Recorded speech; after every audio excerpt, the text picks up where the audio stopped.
Hello everyone, আসসালামু আলাইকুম। আজকে আমি আমার গাছের মিষ্টি কুমড়া শাক তুলেছি, ফ্রেশ একেবারে নিজের গার্ডেনের। আলহামদুলিল্লাহ, ফ্রেশ তুলে ফ্রেশ খাওয়া এটাই।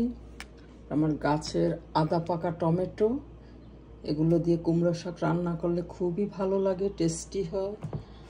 আর একটু বেগুন, আর একটু সামান্য আলু, একটা আলু আমি দিয়েছি কারণ ঝোলটা ঘন হয় এভাবে রান্না করলে। আসলে ছেলেরা বলে মায়ের রান্না অনেক পছন্দ। আসলে মায়েরা রান্না করতে করতে এক্সপিরিয়েন্স হয়, আর কার বেবি কী রকমের খাবে এটাই।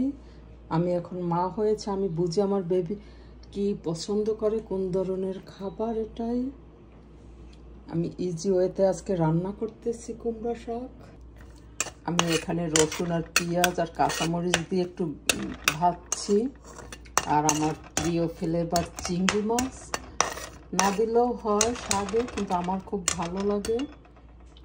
চিংড়ি মাছ দিয়ে খেলে স্বাদও লাগে আর ভালো লাগে, এটাই সমন্বয়।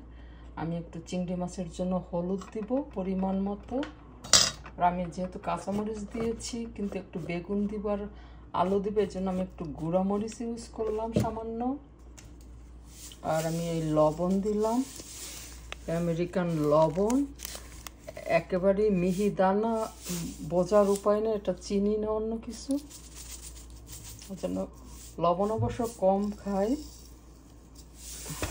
মিক্স করে নিব। এভাবে রান্না করলে কুমড়ো শাক, টমেটো আর বেগুন অনেক মজা হয়।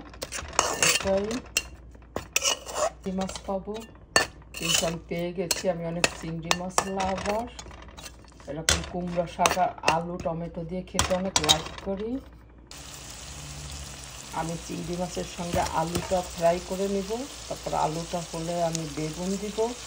একটা পাতিলে আমি রান্না করতে একটু পছন্দ করি, এটা পানি ছাড়াই। এভাবে চিংড়ি মাছ সব কিছু ভাজা ভাজা হবে আলুর সঙ্গে।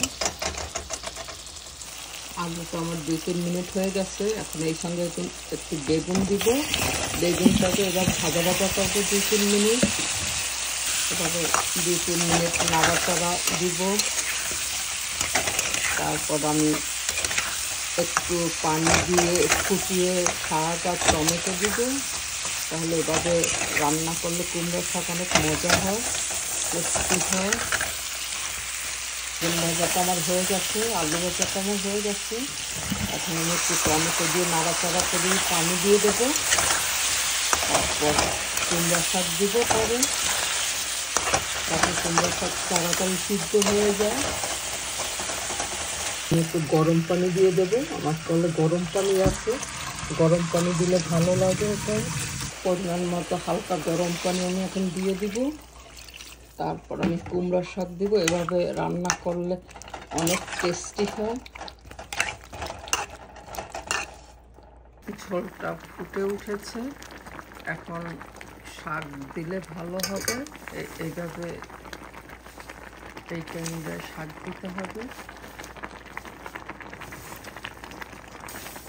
কিছুক্ষণ পর শাক কমে যাবে, শাক আসলে একটুখানি হয়ে যায়।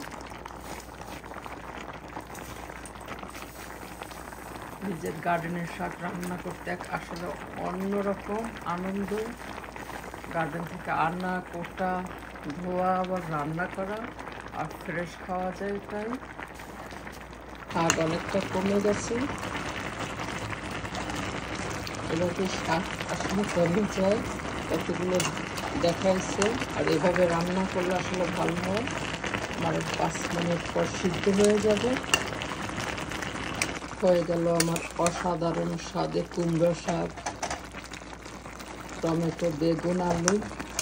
এভাবে একটু সামান্য ঝোল ঝোল করে রান্না করলে ভালো লাগে, খুবই টেস্টি হয়। আর গাছের, আপনারা এভাবে ট্রাই করে দেখবেন, অনেক ভালো লাগে এটাই। আমার আলু কিন্তু গলে গেছে, আলু একটু এরকম ঝোলের সঙ্গে মিলে গেলে ভালো লাগে শাকটা খেতে, এই জন্য আলু দিতে হয়। এভাবে রান্না করলে অনেক মজা হয়। By everyone, Allah Hafiz.